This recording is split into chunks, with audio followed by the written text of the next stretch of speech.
بسم اللہ الرحمن نصیر الرحیم۔ زیاد آفیشل دیکھنے اور سننے والوں کو تہ دل سے السلام علیکم ورحمۃ اللہ وبرکاتہ۔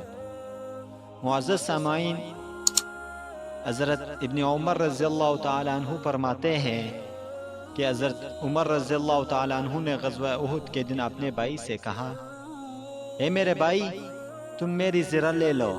ان کے بھائی نے کہا، میں نہیں لینا چاہتا ہوں، جیسے آپ شہید ہونا چاہتے ہو ایسے ہی میں بھی شہید ہونا چاہتا ہوں۔ چنانچہ دونوں نے وہ زرہ چھوڑ دی۔ ناظرین، زرہ جو ہے وہ میدان جنگ میں تلوار کی وار سے بچنے کے لیے پہنی جاتی ہے۔ اسی طرح حضرت علی رضی اللہ تعالیٰ عنہ فرماتے ہیں کہ جب جنگ احد کے دن لوگ رسول اللہ صلی اللہ علیہ وسلم کے پاس سے چلے گئے اور ان کو شکست ہو گئی تو میں نے حضور صلی اللہ علیہ وسلم کو مقتولین میں دیکھا، لیکن آپ مجھے ان میں نظر نہ آئے۔ تو میں نے اپنے دل میں کہا کہ حضور صلی اللہ علیہ وسلم بھاگنے والے تو ہے نہیں، اور آپ مجھے مقتولین میں بھی نظر نہیں آ رہے ہیں، اس لیے میرا خیال یہ ہے کہ اللہ تعالیٰ نے ہمارے فعل سے ناراض ہو کر اپنے نبی کو اٹھا لیا ہے۔ اس لیے اب میرے لیے سب سے بہتر صورت یہ ہے کہ میں دشمن سے لڑنے لگ جاؤں یہاں تک کہ جان دے دوں۔ چنانچہ میں نے اپنی تلوار کی میان توڑ دی اور پھر کافروں پر زور سے حملہ کیا تو کافر میرے سامنے سے ہٹ گئے، تو کیا دیکھتا ہوں کہ حضور صلی اللہ علیہ وسلم ان کے درمیان گرے ہوئے ہیں۔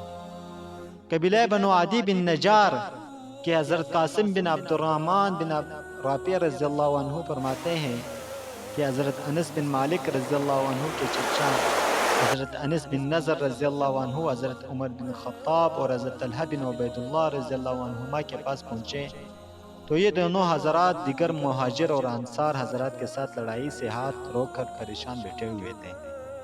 تو حضرت انس بن نضر نے کہا، آپ لوگ کیوں بیٹھے ہوئے ہو؟ انہوں نے کہا کہ حضور صلی اللہ علیہ وسلم شہید ہو گئے ہیں۔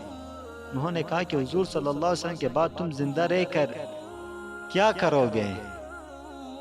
اٹھو اور جس چیز کا حضور صلی اللہ علیہ وسلم نے جان دے دی ہے تم بھی اسی پر جان دے دو۔ چنانچہ حضرت انس بن نضر کافروں کی طرف بڑھے اور لڑنا شروع کر دیا، بالآخر شہید ہو گئے۔ حضرت عبداللہ بن عمار خفنی رضی اللہ تعالیٰ عنہ فرماتے ہیں کہ جنگ احد کے دن حضرت ثابت بن دہدہا رضی اللہ عنہ سامنے سے آئے اور مسلمان الگ الگ ٹولیوں میں حیران و پریشان بیٹھے ہوئے تھے۔ تو یہ بلند آواز سے کہنے لگے کہ اے جماعت انصار، میرے پاس آؤ، میرے پاس آؤ، میں ثابت بن دہدہا ہوں۔ اگر حضرت محمد صلی اللہ علیہ وسلم شہید ہو گئے ہیں تو کیا بات ہے، اللہ تعالیٰ تو زندہ ہے، یعنی موت نہیں آئی، لہٰذا تم اپنے دین کو بچانے کے لیے لڑو، اللہ تعالیٰ تمہیں غالب فرمائیں گے اور تمہاری مدد کریں گے۔ کچھ انصار کھڑے ہو گئے، ان کے پاس آ گئے جو مسلمان ان کے ساتھ ہو گئے تھے، ان کو لے کر انہوں نے کافروں پر حملہ کر دیا، ہتھیاروں سے مسلح اور مضبوط دستے کے سامنے کھڑا ہو گیا۔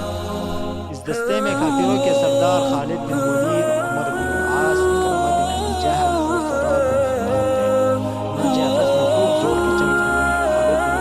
خالد بن ولید نے نیزہ لے کر حضرت ثابت بن دہدہا پر حملہ کیا اور ان کو زور سے نیزہ مارا کہ آگ آگ ہو گیا۔